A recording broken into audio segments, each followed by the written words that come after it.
Hey, Tim. G'day. Oh, before I forget, you have mail if you haven't noticed. I saw it. Yes, thank you. Thank you. I was thinking about it in the context of the reading that we had this week about the good protest. Yes. Well, that was something of a prompt, but Yeah, that was kind of what the you were thinking too, huh? the, the physical YouTube link I'd already got for somewhere else, Mm-hmm. and it was like, oh, I've got a visual chat and I've got a read. Mm-hmm. It was sort of one of the same. Plus, it was a uh, bit of a ding dong between me and a couple of friends a while back. But that was kicked off by the Robert Redford film where he was playing one of the ex-weathermen that finally got caught up with by a journalist. And Mm. it was the plot line and other things that went around it. And the bit that was in the YouTube I've attached was I didn't know about the change that the video gave Mm-hmm. post 9/11. Mm. I haven't been able to watch it all the way through. I just kind of glanced at the YouTube. It was kind of Yeah. long. So I But watched the beginning. I watched probably the first 5 minutes or so of it so far. okay. It's only 20, 25 minutes. Yeah. It's quite concise, really. Okay. Um, but the one piece that as I say, that tweaked my interest was right, that partly because of what we're reading, as Mm-hmm. in what is the overall politics Right. of, amongst other things, the protest, Mm-hmm. such that the other players of that protest, the other legal people, i.e. corporates, have influence on the government as to which one or what takes priority. Mm-hmm. How you would, in the aftermath of 9/11, allow the FBI, particularly amongst other things, to, inverted commas, waste resources chasing after animal liberation come people who throw spanners in the works, Mm-hmm. all of whom are doing it for what would be seen seemingly good American reasons, Right. whilst they are struggling mostly because of departmental competition, stroke rivalries, to figure out who even were these 19 Saudis, Mm-hmm. etc., etc., etc. In fact, you could see it coming Well, and two, they three, were two, yeah. 2, 3 years down the line. But the way the video came over with it was Yeah. it was like the following week, Oh. with the event has allowed big oil, big plastic, if you want to put it in those terms, Mm-hmm. to influence policy of a supposed independent agency Mm-hmm. when there is a real tangible emergency. And that week, I was in Switzerland, and I was being told by my office, you might not get home this week back to the Mm-hmm. UK. Right after You know? 9/11, And it, yeah. Yeah. and it was only, and it was only, yeah, but I wouldn't be flying to London. I'll be flying to Bristol, oddly enough. So it'd be Geneva to Bristol. Mm. That's what the ticket started off as. And there was no problem. I mean, the 9/11, the Twin Towers event was Tuesday, and we flew home on Friday. Yeah. But the extra time that we had to put into place, because nobody was quite sure what all these extra rules and regulations and all the rest of it meant. Mm-hmm. And then obviously a few weeks later, it was shoes off as well. Right. But Shoes. it was, yeah, I mean, Robert Reed, or what his name was, for the shoe bomber. The shoe bomb. That wasn't that far down the line either. Right. It's just absurd. So yeah, it was a nice other segue into let's have a protest. Mm-hmm. Yeah. Well, and I think that, actually that particular, this good protest chapter, I thought made a lot of good points. I guess I think it made so many good points that I've cut it out, and I'm going to create a PDF of it, and I'm going to use it with my my class, my U.S. History 2, because we're about at the present. So I want to use that comparison, well, sort of the compression of the idea that that the civil rights movement was just this short-term thing that happened very briefly in the in the late 50s and early 60s, and then also the flaw that I thought that struck me about that, though, was that it didn't really continue onward, and it didn't go out of race. I mean, the Occupy movement was a perfect example, I thought, of sort of a continuation of this of this trajectory that that Glenda Gilmore could have used and didn't. So in any case, good morning, Patrick and John. How are you doing? Hi, guys. So Tim sent me an eco protest video on YouTube about people actually doing property damage and sabotage, especially on like the Dakota Access Pipeline and recent projects like that. I do.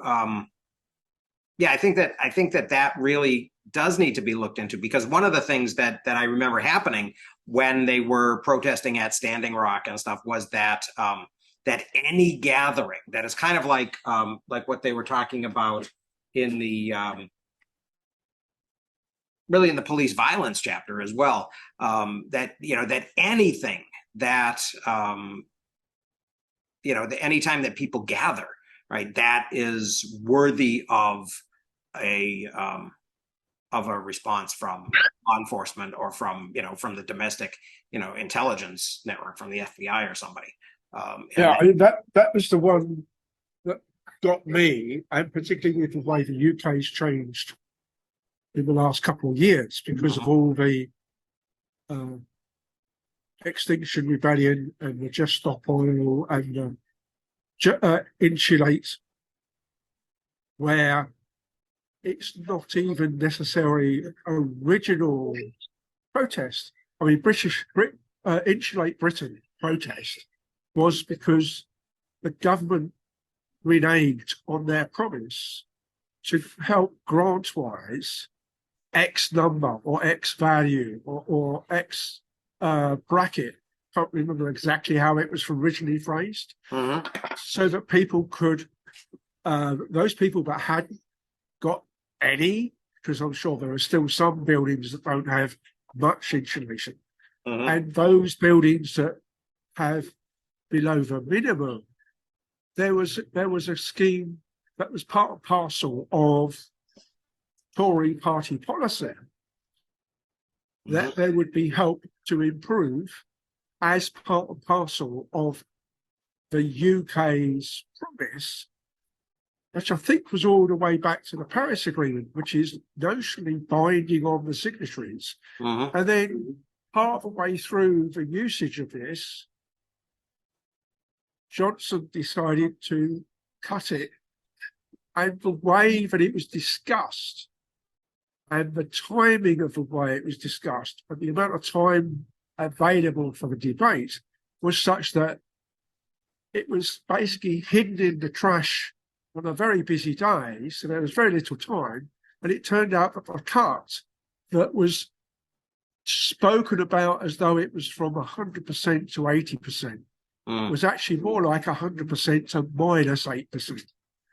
And that's why there was protest. And the answer, that their solution, their chosen method, was to sit on motorway, i.e. you call them freeways, sit on motorway junctions so that cars couldn't get on or off at certain points. But they'd do 2 or 3 on a certain stretch of the M25 which is the big circular road that goes around London. Mm-hmm. And they've spaced them out such that they're only interfering with 3 junctions, but it screws up like 10. Mm-hmm. Because you could get on, but you couldn't get off, or you couldn't get on so you'd have to go all the way around to the next but one or something. Mm-hmm. And then because of the way that road is structured and the whole infrastructure works, most journeys on the M25 are 2, 3, or 4 junctions only. Mm-hmm. So if you could get on, you probably couldn't get off where you wanted to get off.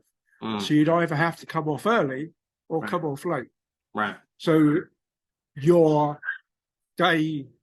morning travel, because most of the time I think it was always in time for the morning rush hour, Sure. which sort of lasts until about 10 a.m. Right. Okay. But Was realistically, morally screwed. realistically, though, it's an inconvenience rather than sort of a life-threatening, in most cases, kind of a thing. So the idea of jailing people for extended periods of time for Yes. for sort of inconveniencing folks is Yes. You say inconveniencing, and in terms of those people affected on outside of the protesters, I would agree. However, the protesters were often severely inconvenienced, not by the system or the police or the courts or the government, but by drivers driving over them. driving their vehicles through them. Yeah. Right? Yeah. Which apparently was considered a victimless crime, right? Absolutely. And then once they got hit, or they had, I don't think anybody got hospitalized from it, but there was several instances where the police had no choice but to charge the person who was driving with dangerous driving or similar, and most of them got cash fines. And of course, those small civil type, as opposed to major crime type, right, monies don't go back out to the victim. They just go straight into the cost of the system. Mm-hmm. Yeah. So the donut fund. Yeah. Well, it was government policy. Yeah. In the U.S., there were people at some of the, they're famously, people who are sort of anti-BLM counter protesters, killing people at Black Lives Matter, peaceful marches and stuff with their vehicles. So and getting off, relatively, injuring or killing people and getting off relatively scot-free. Yeah, I think the whole I think there's a story that needs to be really kind of pulled together about this idea of protest and resistance, and then the whole story of surveillance and everything that that we get after 9/11 as well, that that is that's a big element of sort of the Edward Snowden and the revelations and the things that come after that. I think all of that kind of comes together in some sense in this around this question of how a globalized economy is going to work especially to protect the privileges and the assets of a new kind of global elite relative to people who are less who have less access to the rest of the world and who are kind of restricted to their own cities. And it almost strikes me there was a science fiction movie a couple years ago with what's his name, Matt the Good Will Hunting guy, Matt Damon, and it was, I think it was called Elysium, and it was about these these very wealthy people, 1% live on a space station of some kind, and the proletarians live on the planet. And it struck me as a great, it's kind of an interesting metaphor. Yeah, I mean, Jodie Foster was up there Right. managing, and, Mhm. and Matt Damon was trying to get in. Yeah. Yeah. The other similar one, albeit with a different premise, was that one that was with Justin Bieber as the lead character, Oh yeah, yeah. Right. where you had the timer on your arm, where you had to pay for everything by giving up time for your life. Right. Yeah, that was And almost somebody donated something like 1,000 years doing it, something stupid, Mhm. and then promptly died himself because he ran out. Right. And it was all about how them control Mhm. us. Yeah. Yeah. Not to and mention obviously- Altered Carbon. Yeah, was another one. Yeah. Yeah. So Yeah, there are a lot of. I mean, so people are aware of this. You know, people writing fiction at least, and people writing, you know, sort of dystopian sci-fi that gets made into TV series Well, and movies. yeah. In the climate terms, there was another thing that was on somewhere in California, San Francisco, I think, Mhm. where Kim Stanley Robinson was back up on the stage talking about his relatively recent novel, The Ministry for the Future, Mhm. which was effectively an outcome from the Paris Agreement, whereby UN said, and everybody agreed, that they would give them some money and some teeth, and they go round doing various projects to take the environment point of view, as in, we are here Mhm. to ensure the rights of those people in the future Right. are accommodated now. So they literally managed to swing away. Within the book, they were on the process of finally doing the last sort of crossing the T's and dotting the I's Mhm. on making the dollar as the international currency be replaced by the carbon coin Yeah. of some kind. That was being run out of Zurich. Mhm. So that the Swiss bankers were assuaged the idea by, yes, you can run it. Yeah. So they got their buy-in and- at least. Well, and it's Yeah. it's an end run. It's a big end run around the Chinese. Really, is what it is. Yeah, Yeah. yeah. And it's an excellent novel, really. Mhm. As it happens, he's done 3 or 4 big novels on sort of environmental type, Oh, what happens next. yeah. And I've never. more than- I should probably read that. I've never really read anything by Robinson. Well, there's I've been two aware short- of him for several years, but All right. haven't got around. He's got 2 early short sequences of books. Mm.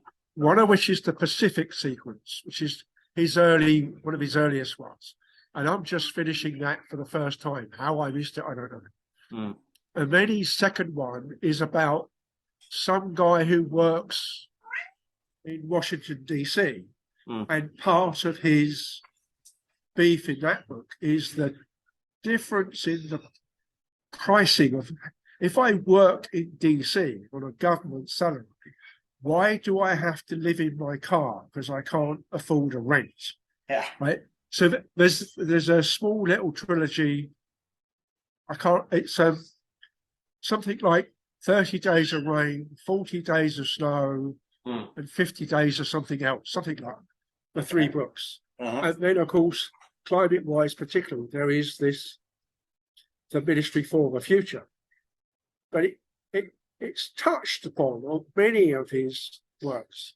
And he's being classed as being the person to go to for a climate Uh-huh. political story, Right.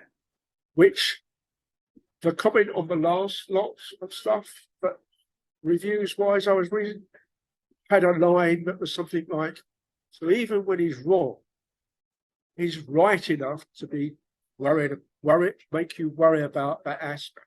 Mm-hmm. To be worth, to be and- raising questions that are worth thinking about. Yeah. Yeah, Yeah. it's a question raised in such a way that it doesn't necessarily automatically force you into,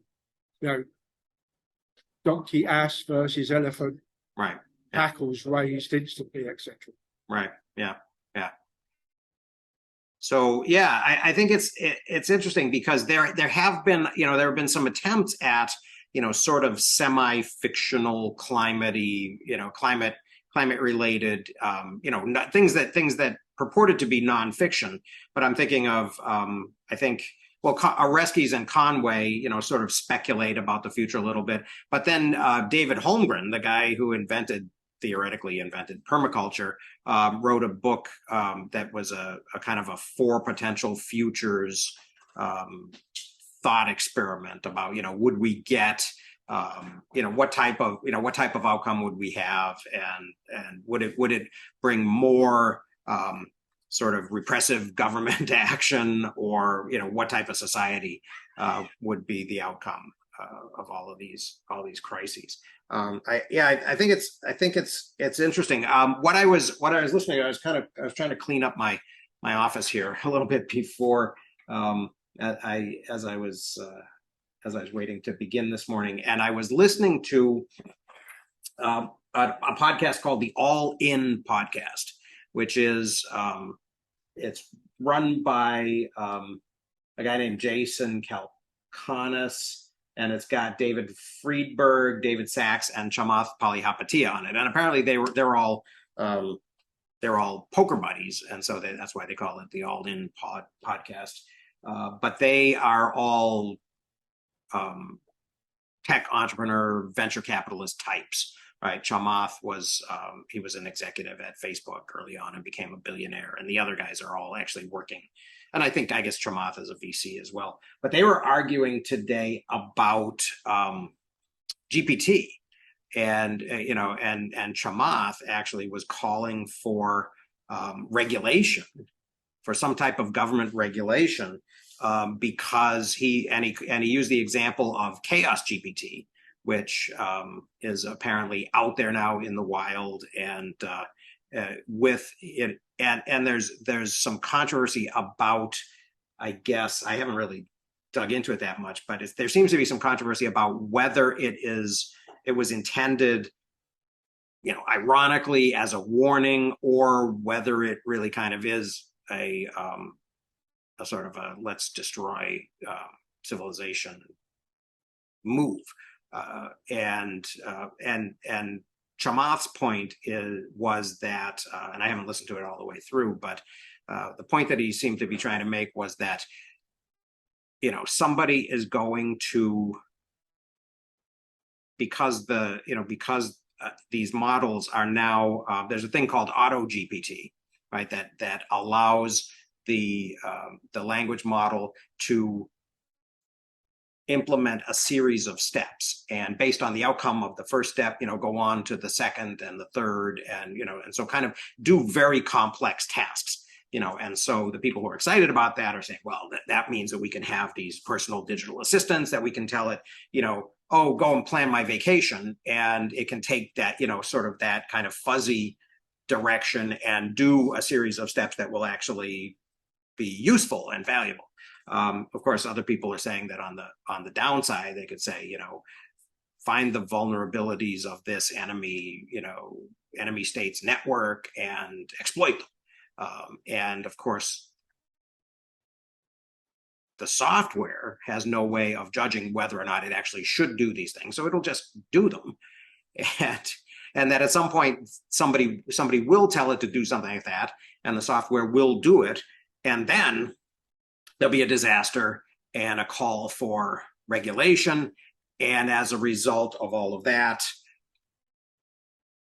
the geriatric idiots on the Supreme Court, for lack of anybody else who's a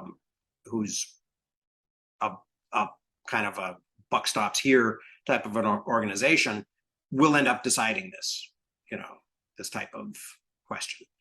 And that's and so Chamath is calling for, sort of a preemptive, let's create an organization that will have some expertise and will have some, some understanding of what's really going on, and be able to kind of think about this intelligently, and have some type of dialogue about it. So in protest terms, this means that we're going to, same scenario, as let's change the gun laws to be more restrictive because we don't want the Black Panthers standing on the Senate steps with rifles. Right. But in this instance, the restriction is going to be is you and I using ChatGPT versus you need to be a C-suite on $1 billion corporation to be able to gain access. Right. That may be the that may actually be the unintended consequence of this. Yeah. But I don't think that these things, once they get out into the wild, I think it's not that difficult. I mean, the code base is not that big to duplicate a language model now. I don't know that they're going to be able to kind of keep a lid on it. Well, then the same as with particularly say if you take much of Europe or UK particularly, banning handguns, for instance, you can get a shotgun license relatively easily, particularly if you live in a semi or rural space and you therefore, I have a vermin problem type approach. Yep. Whereas to actually get a Smith & Wesson revolver, even or even if it's an Olympic shooting pistol, right, as a registered, known, medal-winning sportsman, right, you're out of luck if you want to keep it at home, right? Yeah.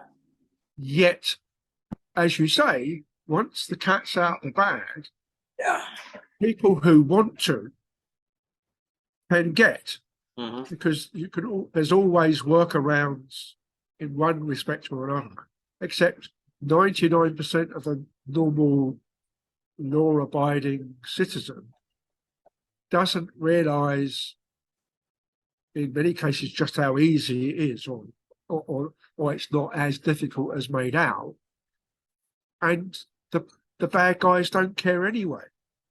So UK wise, we don't have your problem with 16-year-olds being taken by mums across the state line to go interfere with a protest, but just happen to have an AR-15 over their shoulder and they use it. We don't have that problem, but we still have a murder problem. In the normal sense, but we don't have mass shootings. Right. We've had two, and by the time the second one happened, the law got changed. Right. And now we just don't get them. So if you walk around the city of London or the streets of London, let's not make it the city. You walk around the streets of London with a revolver in your hand, you will get pounced upon very rapidly. Right. And everybody else will be running the other direction. Which is, Whereas you can go to a presidential candidate in New Hampshire while unconcealed carrying, right? So with a gun strapped to your hip, and people have done that just to make the point. Oh yeah. But if we talk about this in terms of protest, the ability to clearly prove your right to do X must be a given in the same sense as Voltaire supposedly talks about, I may disagree with you, but I will defend your right to say it to the death. Right. Because in the UK terms, the one thing that has comparatively until very recently works very well is the right to protest for the right of access to open land for the footpaths, etc. Right. So rather like the NRA, we have the Ramblers Association where they make sure that all of the footpaths are touched once every 20 years, such that maintains the right to use them. Right. So somebody wearing a gun openly to a open carry event is down to the event to turn around and say, rather like, as I understand it, many churches inside Texas even Right. have this is not an open carry church sign on the outside. And then, of course, they don't have a sign like that on every door, so some people don't know. Yeah. Well, So- and in Minnesota, actually, that is a law, even up here, that you can open carry unless there, and you can conceal carry as well if you have a permit, unless there is a sign on a thing. So a lot of churches and hospitals and like on my campus, they put up signs saying, this is a gun-free zone. Yeah, one of the things that I wonder about is sort of this question of, and I've been sort of, I guess, an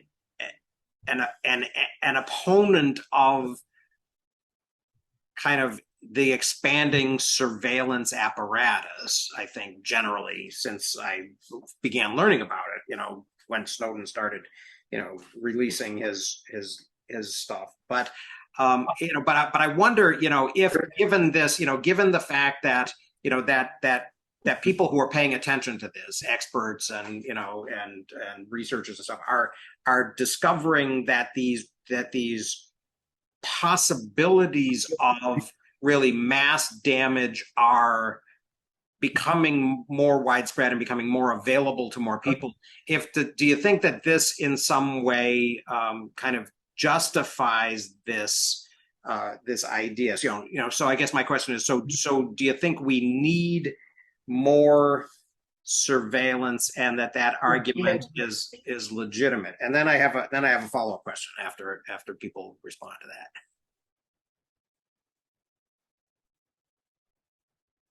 I'll let the two Republicans ask also.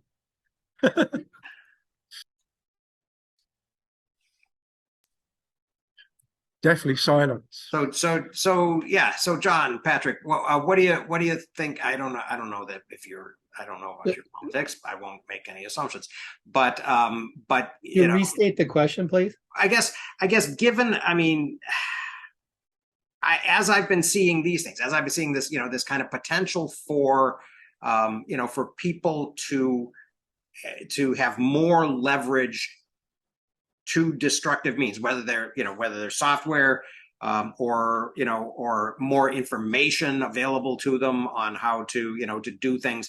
I mean, like, for example, attacking the electrical grid, something like that. That as authorities become more aware that that these things are possible, that they feel more, and is that a justification for more surveillance? Do you think that in any way legitimates the idea that that maybe something is needed? Well, I would agree with that. Generally, they're not public places, so surveillance is fine. I've noticed in my own town that every intersection has cameras in lots of different directions, and not the red light type of camera. Mm-hmm. So I've noticed a lot of surveillance has been going up over public places. Mm-hmm. And I don't know. I suppose the justification is, if there's an accident in the intersection, you can go to that and see what happened and that sort of thing. But how much are you giving up for that convenience? Because we never worried about that before. Right. So private places with very important tasks, I can understand and agree with surveillance, but public places, I'm a lot iffier. And by the way, I'm not a Republican at all. I was joking. I think it might be. I won't say anything. I'm in two minds on it, especially coming from the British end. Mm-hmm. If we go back to happier times, for want of a better way of putting it, we go back to Maggie Thatcher, and at that point, obviously, we had Reagan was pushing to have cruise missiles Mhm. nuclear or otherwise, on British soil so they could reach the Soviet Union. Right. Because you could reach them from your mainland. And so CND, as in campaign against nuclear disarmament, Disarmament, right, yeah. and all the protests in and around Greenham Common, which was the US base that was taking these missiles, Mhm. was a really, really big thing. And it went on for a good few years and continues in some respects for a lot longer than just the cruise missiles. Mhm.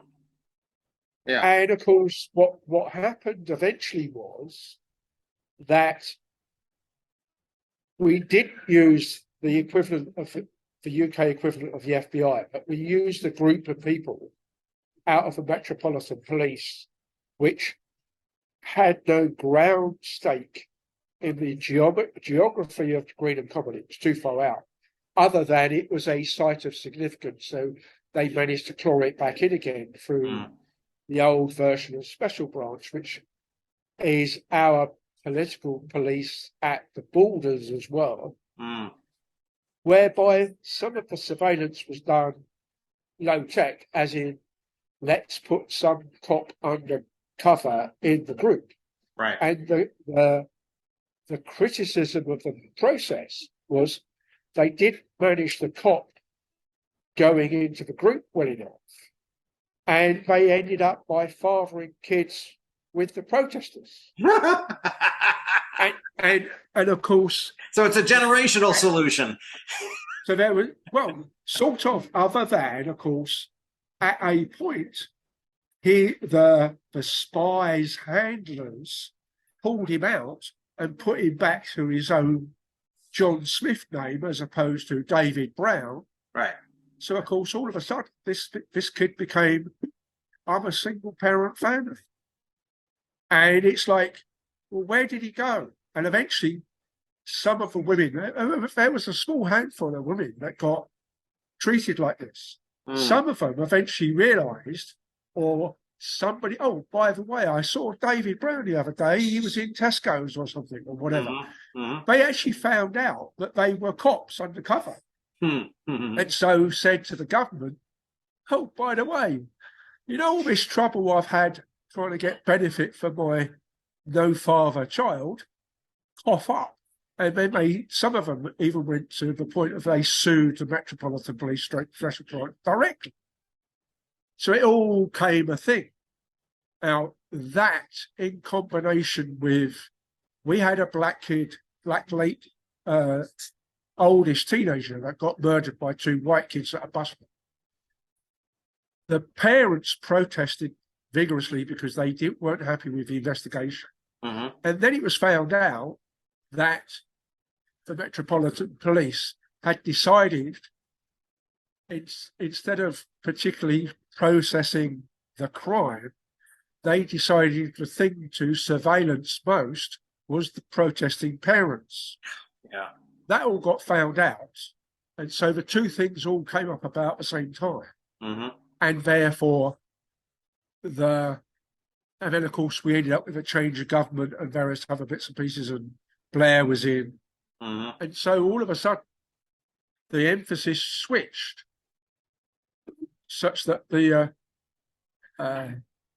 police decided that they'd done wrong and they ought to improve, except, of course, they've just gone through the whole thing again, literally this month, with what I suppose must be about the fourth chief of police for London since that time. Wow. And it's, oh yes, we deserve to be better and we will be better, and I'll make sure. And it's almost as though ChatGPT looked at the old speech and made the new speech out of the old one. Yeah. Yeah. So there's the level of tech that I think, other than, like John was saying about explicit CCTV, public or private, and there's elements of this I work with inside buildings. So I know that I can wander into the security suite and Mhm. say, "Oh, the guy in the blue t-shirt that I passed 10 minutes ago, Right. show me his route since he's been here. What Show me time where did he he went, arrive? yeah. When did he leave?" Mhm. It's a piece of cake now. Yeah. But I think because that's easy to imagine.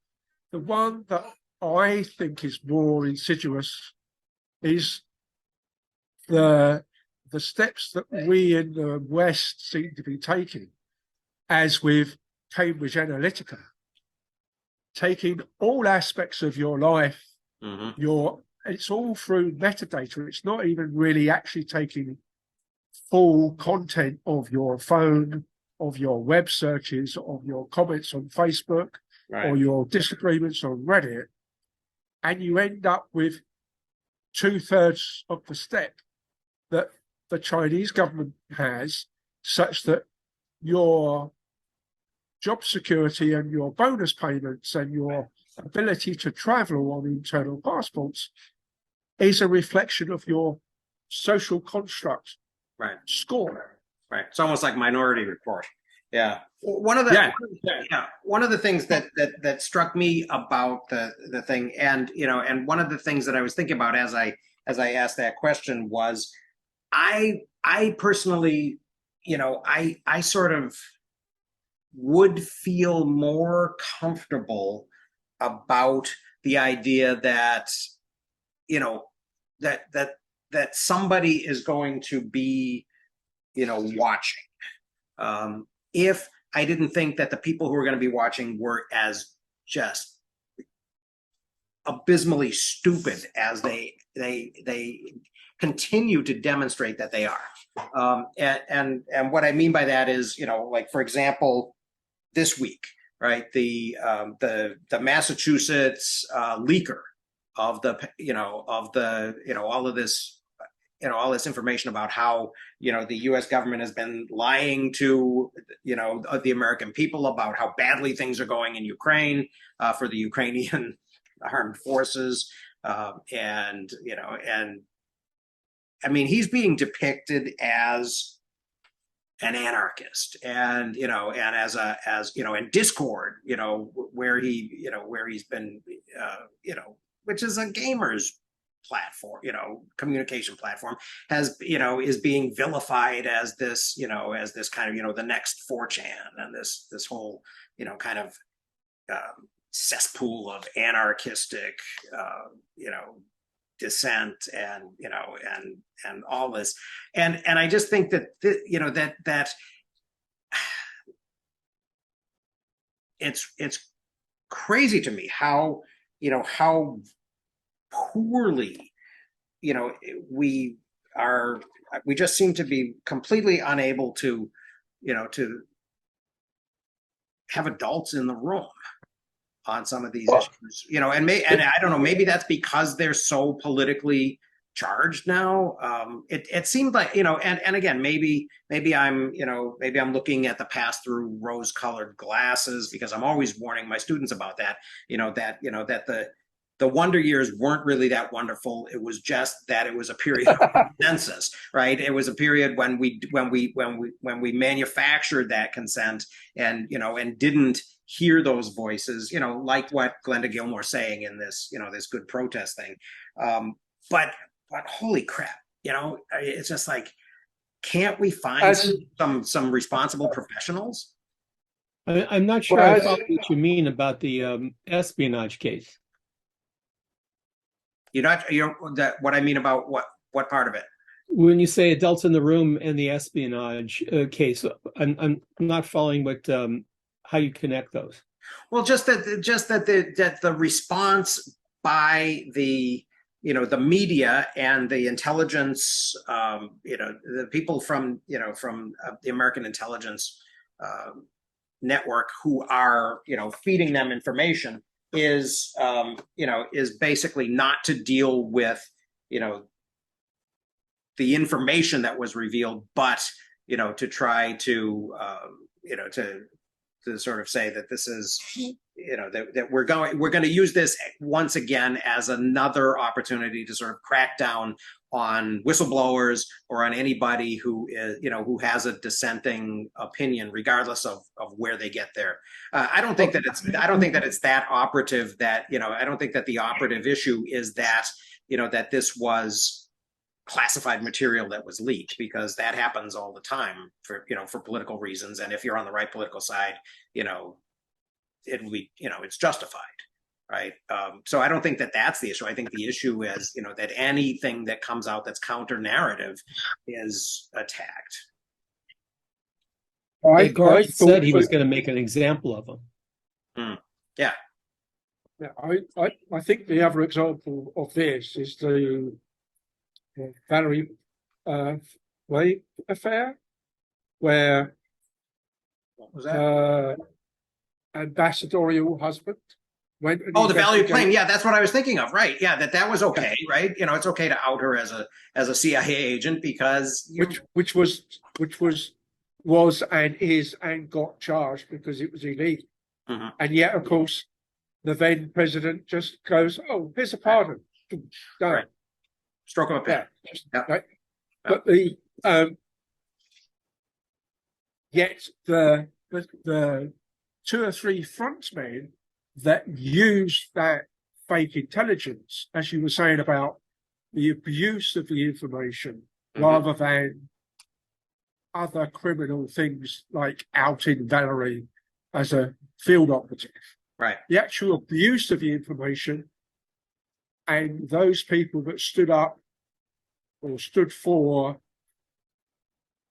in the UN and said, we must invade Iraq because it reminds me of that meme that was quite thick well before Trump, of looking over George W. Schwab's shoulder, and he's trying to say invade Pakistan on a piece of paper, but he can't spell Pakistan, but he can spell Iraq. Yeah. As in, what target do we want? Is there somewhere next door that was actually culpable currently? Because that's, you know, we now know that's where Ozma disappeared to. And had been disappeared to for a long time. And then question, where did we actually pick him up from? Pakistan. How is it that Pakistan is not a molten pile of slag, given supposedly what it had done subsequently, and then had continued publicly to lie about we don't know. Whereas they have nukes. Whereas clearly at the top level within the various institutions of intelligence, somebody must have known. They just don't necessarily tell you. And the based on the book and based more so on Joseph Wilson's book, which is a bit wider in scope, but obviously has a big chunk of Valerie's problems. It comes over that it's a done deal. Let's go manufacture the evidence. And you see so much of that. There was somebody did a review recently of a Soviet DVD that was trying to explain the Russian position over the Ukrainian war. That was also being used as curriculum stuff when it was in Russian, because it's available in English as well, apparently. As part and parcel of their basic education for school kids. And if you get hold of it and start to do a basic historical analysis, a bit like we've done on some of these books, and a way that you do with your students, and are explaining the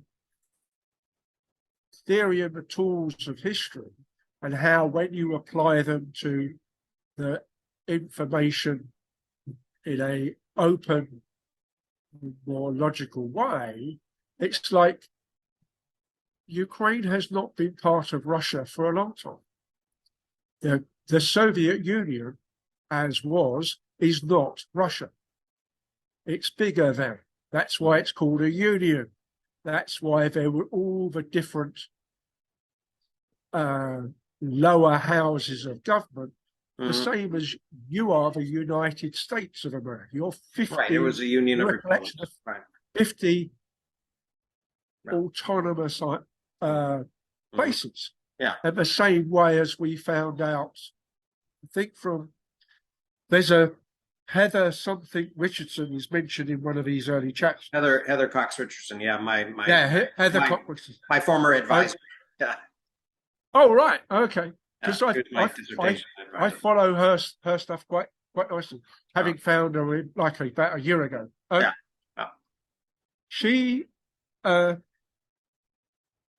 something from her or something from her conversation, crossover link maybe just as easily, pointed out that as bad as Mississippi and Minnesota and Tennessee have been in putting stupid right-wing, plainly racist, very religious-driven laws recently about, we're going to ban all the LGBT books in Florida, or we're going to chuck Justin and Justin out because they're black,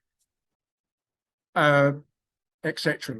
But Tennessee, historically, was the X number state that then meant that women getting the vote became federal law. Because your Accords of Federation say that as and when X number of states agree on something, that in theory therefore becomes federal law, etc., etc. So clearly it's not pure geography and pure historical. These things and there are bundles, right? Yeah, and that's one of the things that as a that when I'm talking with students, especially who don't have life experience in these things, it's very easy for them to sort of fall into this belief that the bundles of issues that that the left and the right currently say are their platforms or the things that they're against are complex and haven't always been the same, right? And so so that I think that's a big element. One of the things, to get back to kind of this question of sort of surveilling everybody, one of the things that has sort of struck me is that we don't prosecute people once they do stuff, and generally, very, very effectively, right? And that if we actually,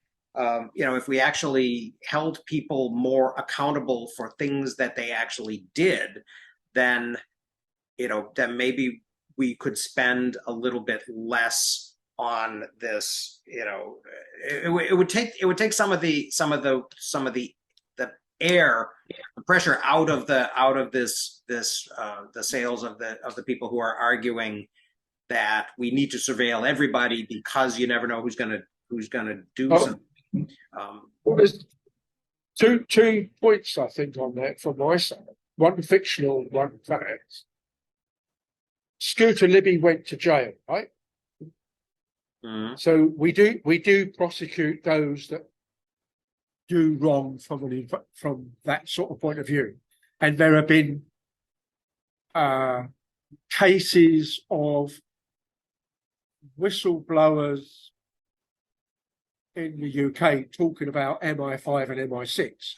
They have been pursued in many cases, and in some cases they've been jailed. Most of the time it's a fine and or retraction, but there have been several jailed. And in terms of you need to have surveillance on everybody as an absolute the whole population versus a small subset. The one jokey, not quite jokey answer is, if you recall, there's one of the early Frederick Forsyth books that made his name, The Day of the Jackal, which was the attempt by the French military to actually eliminate de Gaulle because of his attitude of allowing Algeria to become self-governing and outside of the Commonwealth of French colonies. The chief of police detective that was portrayed in the book and the film was asked at one point, how did he know to surveil a certain person's telephone? Because he was actually giving all the secrets away of the investigation to his girlfriend. His girlfriend happened to be within this terrorist group of the military. So that's why the military was always one step ahead. They were warning the assassin. And he said, and of course he turns around and says to the top 20 ministers and military people in France, he says, I didn't know, so I tapped all of your phones. And at that point he walked out because they were all stunned because they're all now thinking, okay, what did we say for the last 1 week or whatever the period was on the phone? Right. Right. Well, it's like what it's like the line in Casablanca when somebody's been shot. Well, round up the usual suspects. Yeah. Well, and that creates that sort of creates that the usual suspects, I suppose, as a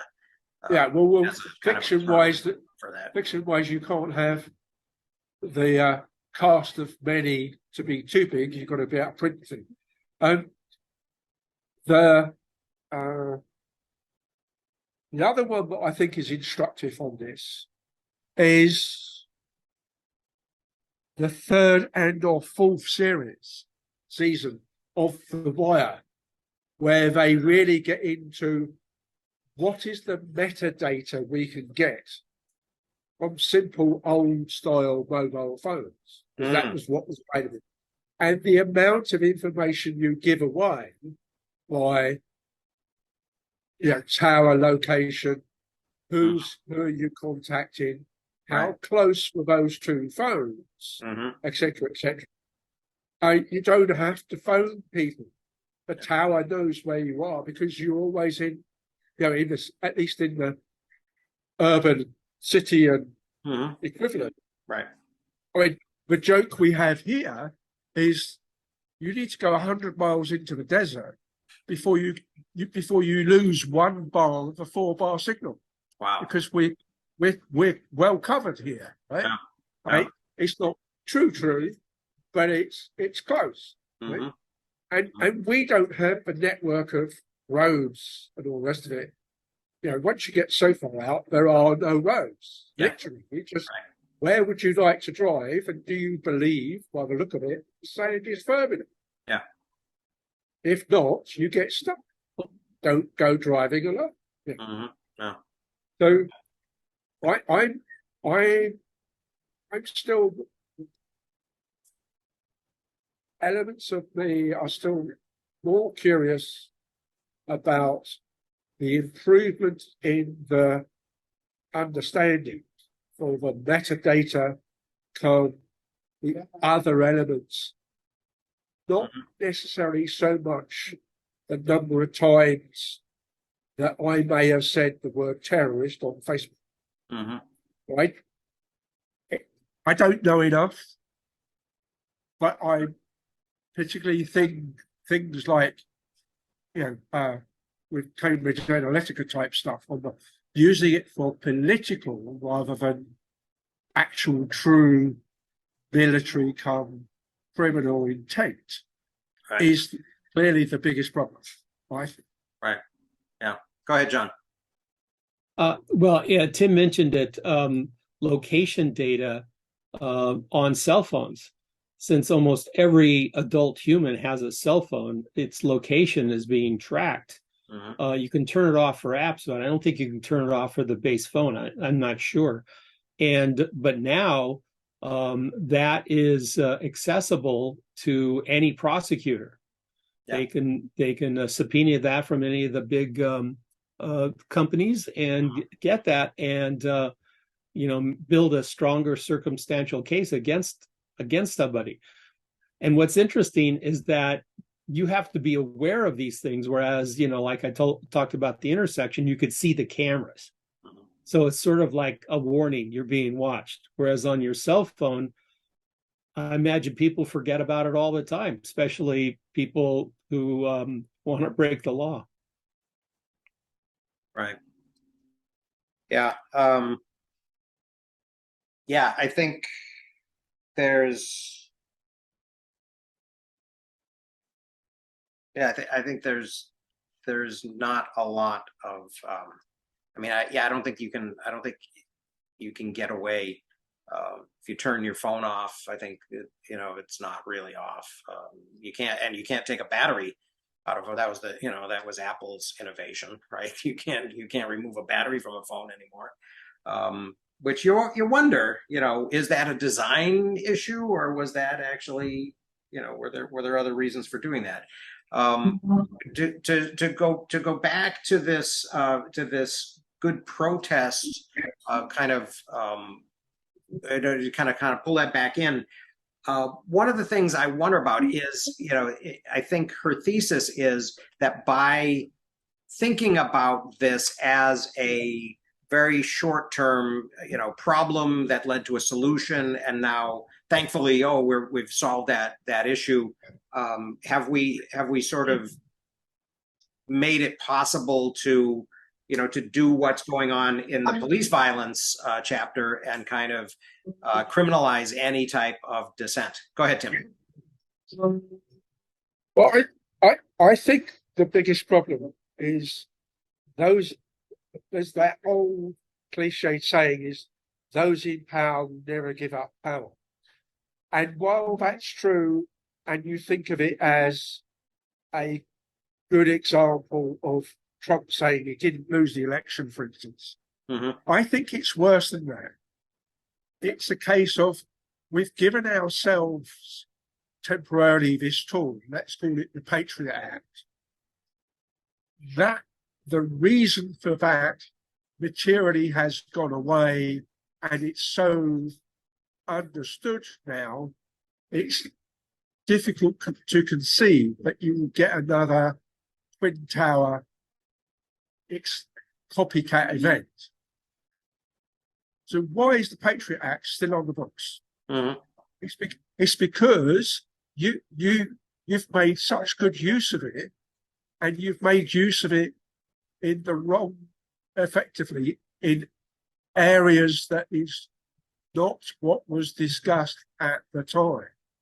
And you've also, if I understand it rightly, there's some grandfather clause that so far every time it's come up has been a whitewash to get it reapproved, because nobody in either house feels they understand it or know enough to say no to the security services, because one assumes that they're rather worried about the fact that their security file might just get faxed over to the Washington Post. And you can see it in other directions as well, as a completely other direction type example. When I was regularly working in Frankfurt, there were two changes in the law in Germany. They were about a year, 18 months apart.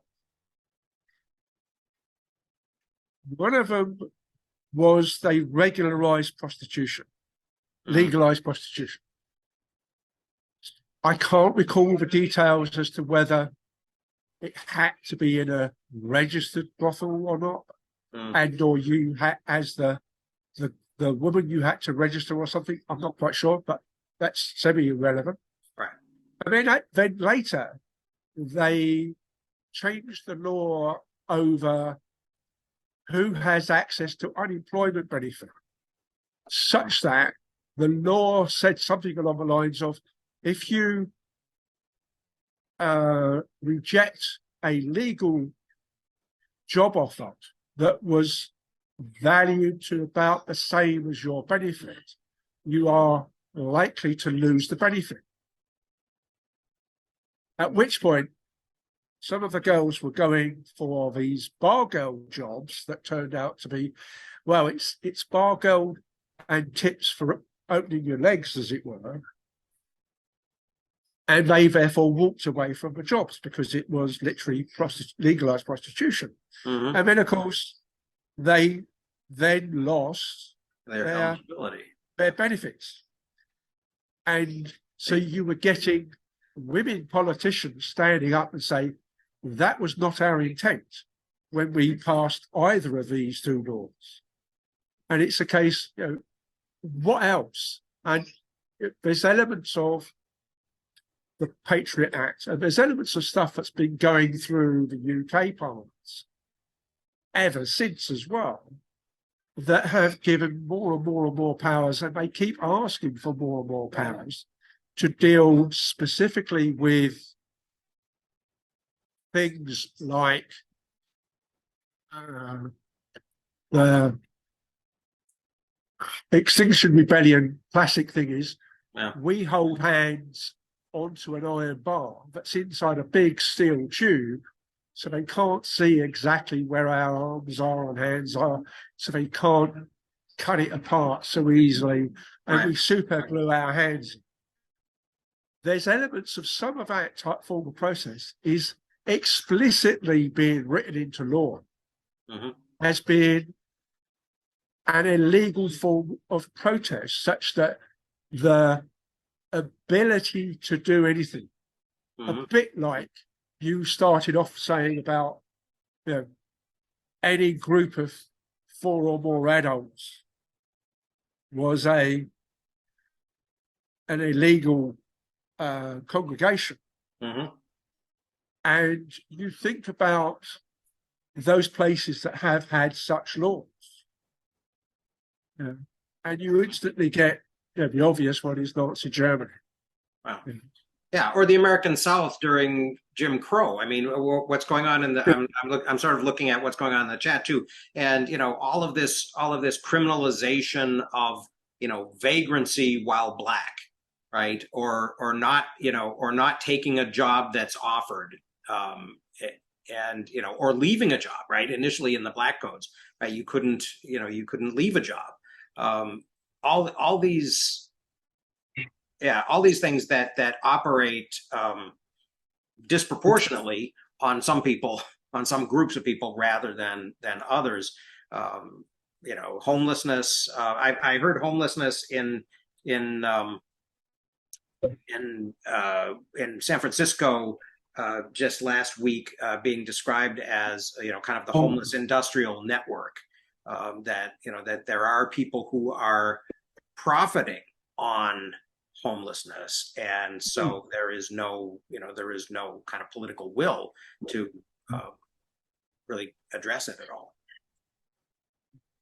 Yeah, what's going on in France? I don't understand how the retirement system works, but obviously they're trying to balance the budget on the backs of poor people, because it's usually poorer people, as we talked about in the Poorly Understood book, that take retirement early. Right. In this country, I think 75%, I read, of people take their Social Security at 62. Oh no, I'm sorry, it's like 60-something%. You get 75% of your benefit, when really you should be upping the cap, right, which affects richer people. So, but still, they're balancing the budget on poor people. Obviously, poor people have no political will or power, and so that's the easiest one. But France is getting a taste of that, aren't they? Yeah, and it's weird because I mean, I think also one of the, and I don't think that anyone's actually measured this, but I think that one of the reasons probably in the US that more people are, are claiming their benefits early. And I had a birthday yesterday, but I got another year to go before I could start. I think I was 61 yesterday, so I guess I got to wait till next year. But my, the potential incentive for doing that is that it might go away before I'm 65, or 67 or whatever. And if this is my only, my only opportunity to get benefits before the system implodes, then maybe I might consider taking advantage of that. I don't know. Wow. Yeah, the homelessness, the homeless don't vote. And historically, going back into American history, that was always a thing, right? There was always, and there were, when social history kind of began in the 70s to really gain ground, people actually looked at that and looked at, the lack of persistence and the rootlessness of, kind of working class people, and how they never, and they never became, permanent residents. They certainly never became, business owners or property owners in any significant way in in early American cities, and as a result had no no real influence, despite all of our talk of popular democracy.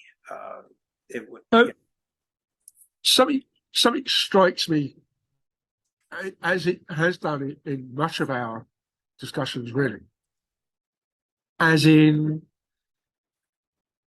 there's that classic, another classic meme that has normally got sort of Linus talking to Lucy, as in, you never get the education you need to change your life or change the system. And it, there was a conversation a while back with another Brit who did both college and university as a historian, or did history rather.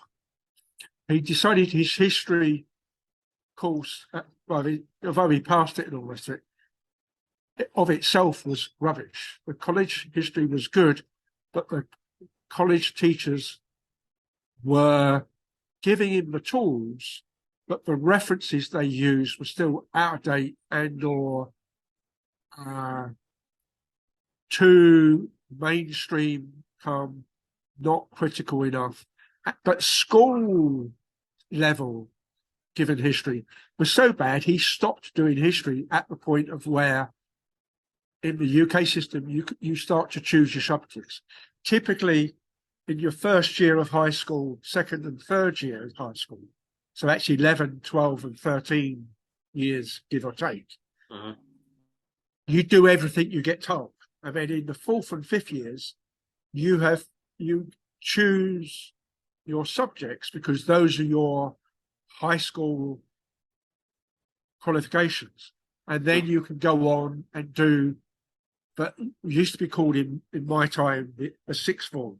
So it's upper and lower sixth that gives you your advanced level certificates that are the minimums for what was then Polytechnic and or university. And he turned around and said, although he did history at university, particularly at college, history was his subject. The thing he really liked doing. And then sometime in the third year, the teacher said something along the lines of, oh, and next week we're going to start doing World War II. And so he was all for it because he'd sort of done, the Viking longship burial sequence 3 or 4 times already and was getting sick of it and wanted to move on to some piece of history that was probably and possibly a little bit more relevant, et cetera, as opposed to the Roman Empire again. And so he was all fired up for this next lesson of history starting World War II. 2 things happened. One, it was the only lesson that year on World War II. And the other thing that really peeved him off, being a Brit, and elements of there's how and why did the war start, how was the war executed, and why was the result of relative foregone conclusion, especially in Europe.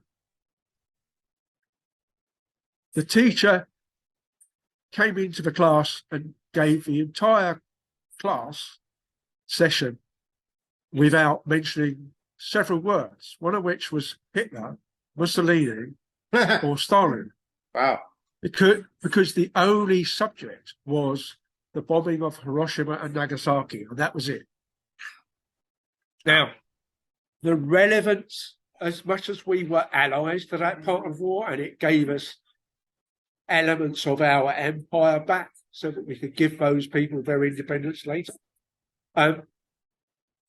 it's of no real relevance to a European Brit. Right. You know, if you happen to live in Singapore or you work in Singapore, Right, sort of thing, then yes, it has a bit more of a relevance because it gave you your freedom back. Because we weren't liberated during the war, we were liberated after the war. Right. But that was the primary cause of him saying school history is rubbish, and he got lucky at college. So when I'm looking at all of this, now obviously this book particularly, and to be honest, outside of those things that teach us how to do notes or the odd pirate thing, they have been very American. And that's not a big beef with me because we either do and you follow, or you do and we follow. We're very much the Anglo-Saxon Caucasus almost. What one does, the other does. Right. At some time nearby or sooner or later. But there's a whole series of things that have come up that even with me sort of reading around and reading over and over and being a complete cynic about, oh yes, you know, the US won the war because type thing. And yet there's a whole bunch of stuff that completely passes by the fact that it never, ever, ever gets mentioned. And even if you do things like Robert Zinn or Alan Zinn or whatever it is, does this, the world history, Howard Zinn, or even if you take, say, like the history of science, and you look at Bill Bryson's short history of everything, as wide as that net by Bill is cast, he can't pick up all of the detail. Right. And he does his best to make sure that particularly those women that get bypassed don't get bypassed. But so Watson and Crick becomes the story of the woman who did all the microscope work that they came along and took, and she doesn't get the Nobel Prize because she died before it got awarded, right, etc. Yep. So the sheer amount of stuff that to get a true reading such that you could have a level of if you were open-minded enough and didn't want to put ideology on it too much, and then you turn around and say, well, no, I'm a business owner, I want to make sure my business person is as important, if not more important than me. So how do I manipulate? How do I emphasize elements that I then tell the employees that says, oh, we all have to cut our wages by 5%, 10% because current economics. And it's how much of the economics do they understand? Mhm. You know, we all enjoyed Piketty's shorter and he says shorter and more understandable because it's simpler book, right? That's in his own write-up about it. Right. It's just come out in paperback, by the way, guys. So he's been writing about it again, although the paperback's only in French. Mm.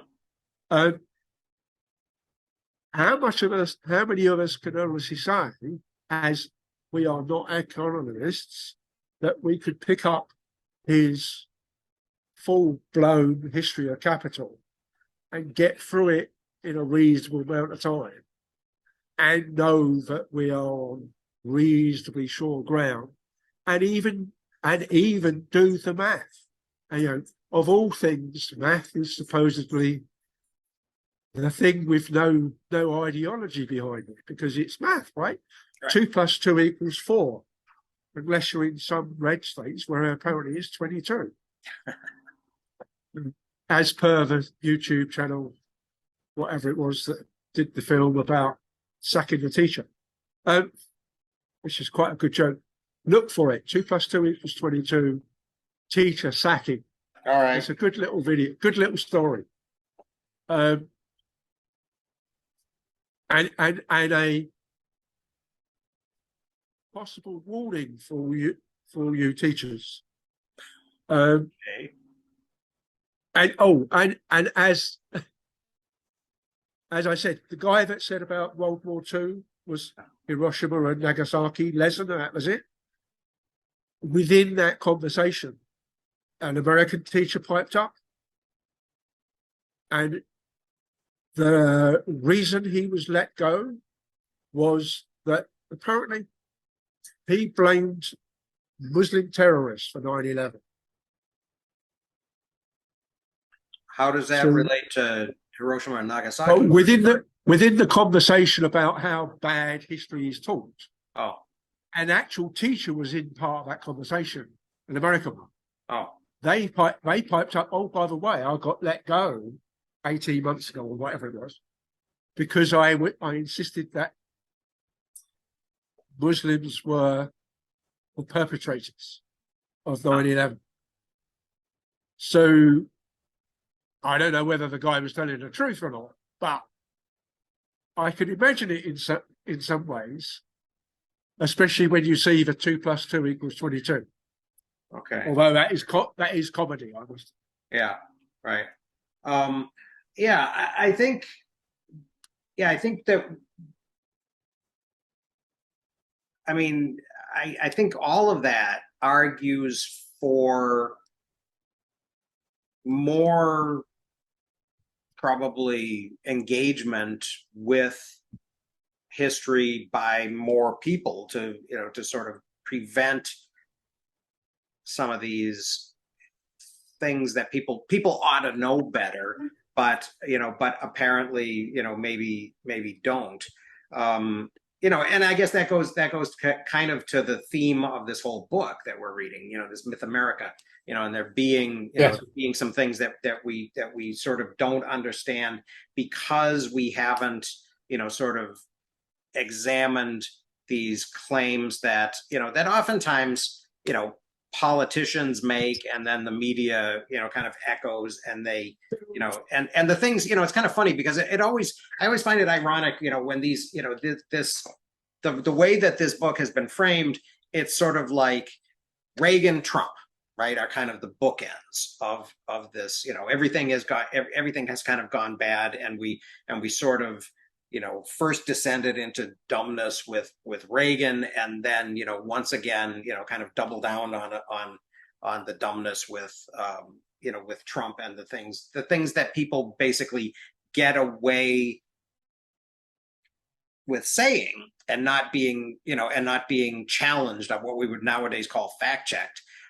Used to be, you know, people just got laughed at and ridiculed for, you know, for just being as wrong about history as, you know, but I think, you know, and I do think that there is some truth to the idea that, you know, that the enthusiasm around Reagan and his, you know, counter narrative against the New Deal and the Great Society was so strong that people overlooked a lot of false claims. And I've been, as I've been, especially this semester, as I've been sort of teaching this U.S. History 2 course, I've been really kind of struggling with, and I remember at the time, when Reagan was elected, I was kind of amazed because I thought he was an idiot, and I was an undergraduate at the time. But that maybe the dumbness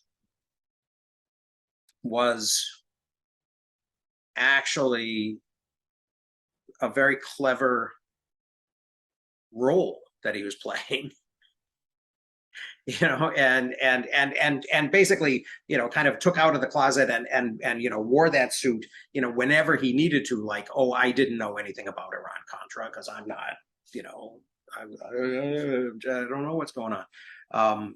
So that's plausible deniability, right? But last week we saw he goes to, the first place that he goes after the convention is, to the site of, of this Jim Crow, brutality against Black people in the South, right? I can't imagine it is accidental, right? That it's not dog whistle. So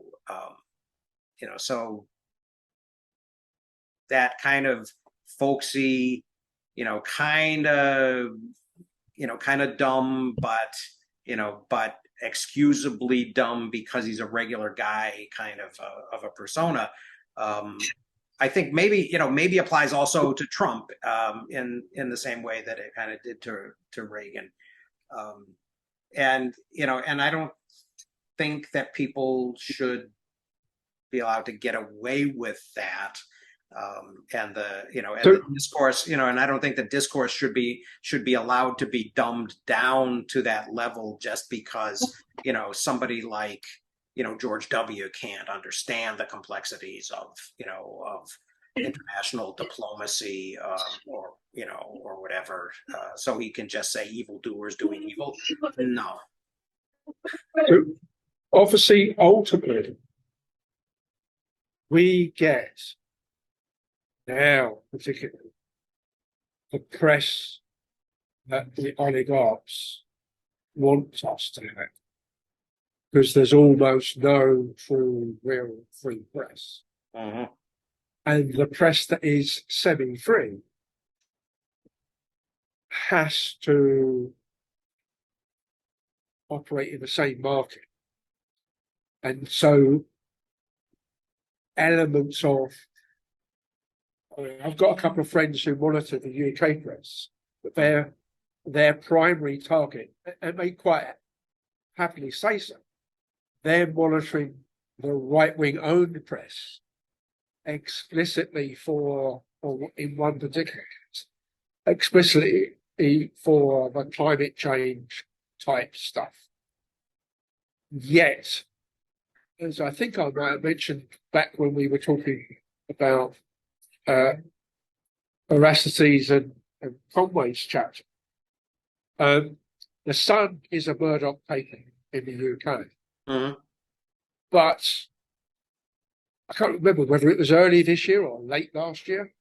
They did like a green month where they had 6 to 8 sides in the middle, always on good green stuff, i.e. CO2 bad, coal bad, oil bad, gas bad, go electric, less cars, public transport good, all those sorts of things, food security, waste of food, less meat, better quality, local food, reduce the out of season availability, smaller corporations, more community based, all that sort of stuff came up. And yet the same owner in his two other papers was pounding exactly the opposite. Hmm. And now that period has stopped. All of them are doing, with the odd exception.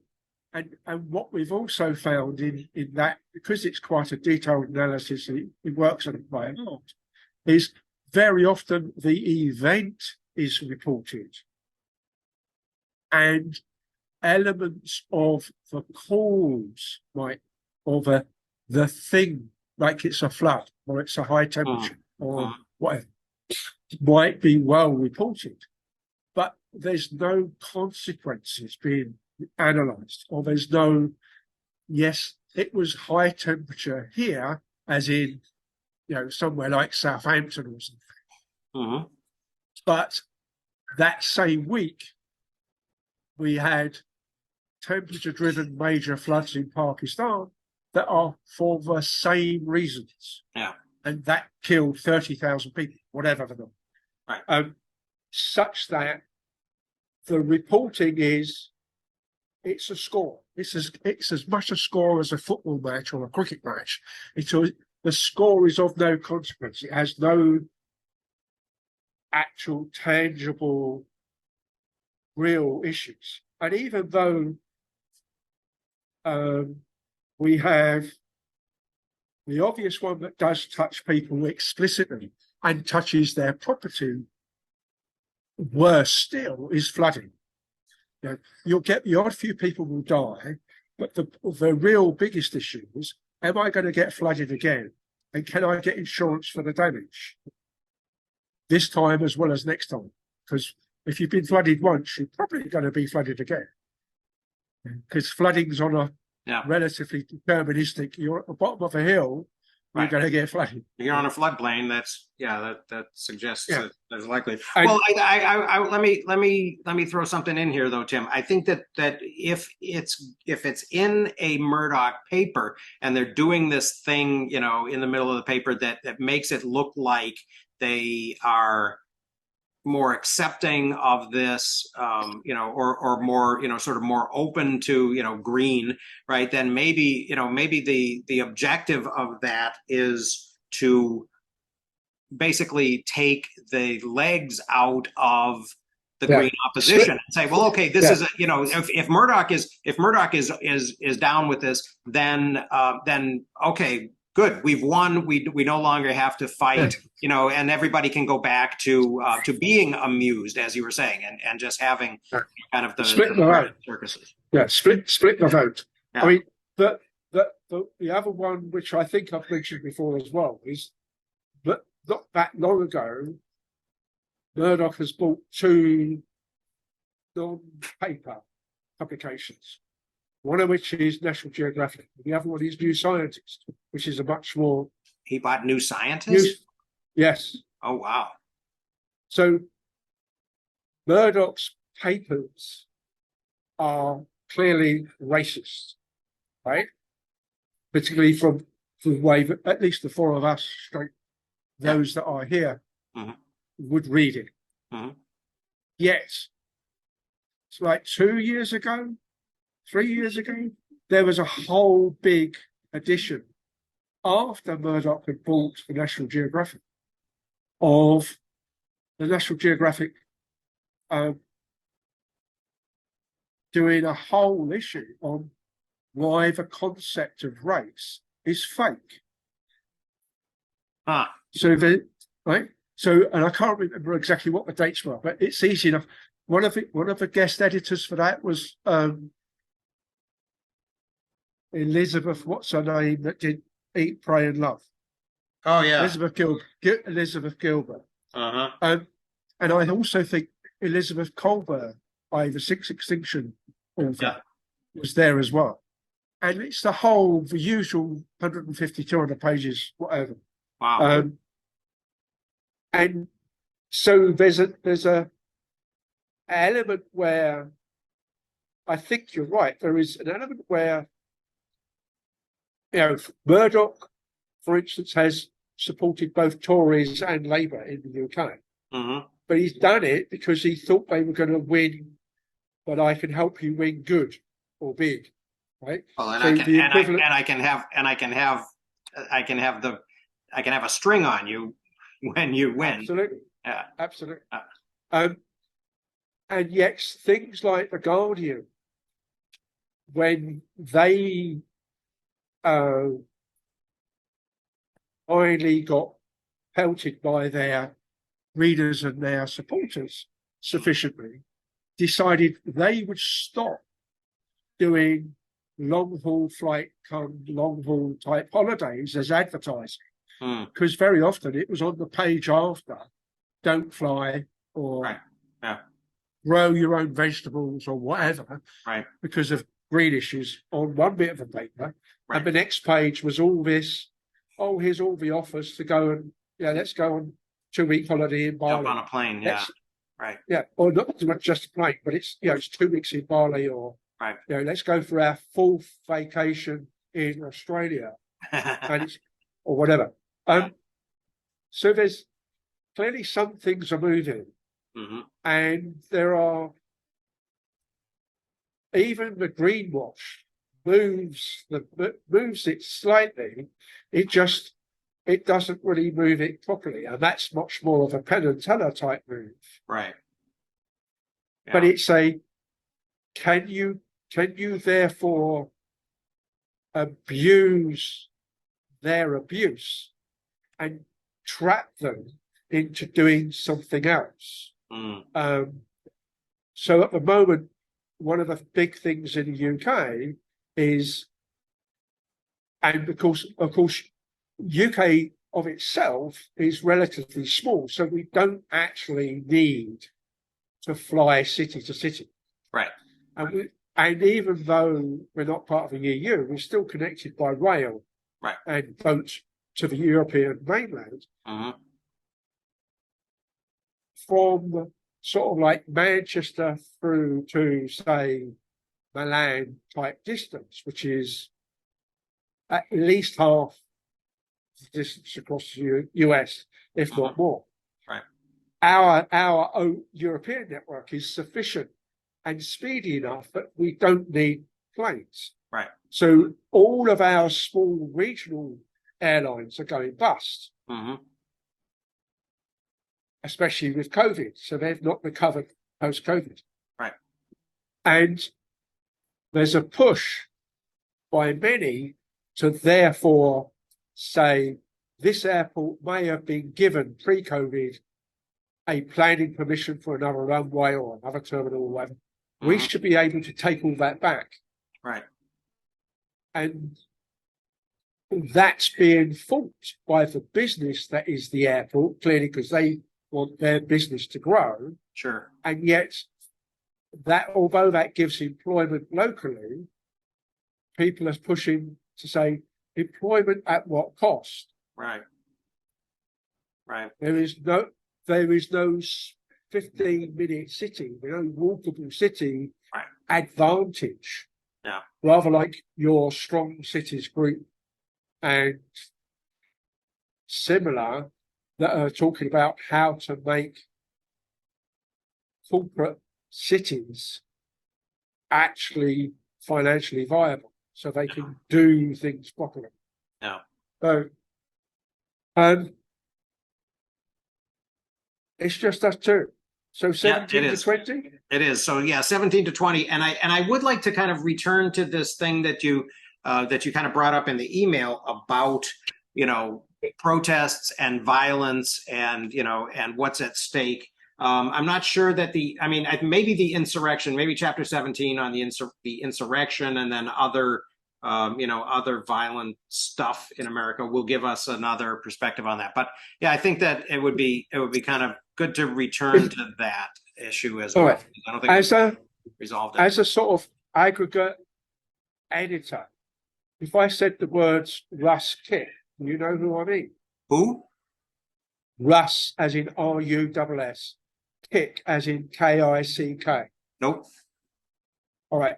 He's done rather like this particular book. He's an author, but primarily the editor of a series of books that take an alternative point of view. I won't say left, I won't say right, because I think overall they're semi-moribund terms. But and that's where I've got, for instance, a lot of my other elements of